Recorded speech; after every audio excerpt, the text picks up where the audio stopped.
So in this video I have sine squared x multiplied by cotan squared plus 1, and it has to be equal to 1.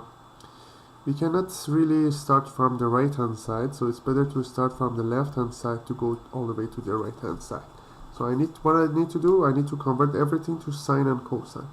So here we have, just in terms of sine, cotan is cosine divided by sine. So it's going to be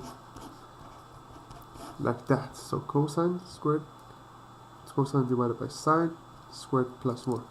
That's going to be equal to sine squared x cosine squared x divided by sine squared x plus 1. Then I can write sine squared x. Here I need to do the common denominator, so it's going to be sine squared x. Here we have cosine squared plus sine squared. So I will have sine squared x, and as we know, sine squared plus cosine squared is always 1. And we have sine squared in denominator, so these two, they cancel out, or we can write it like that. So any number divided by itself is going to be equal to 1. That's how it's proven.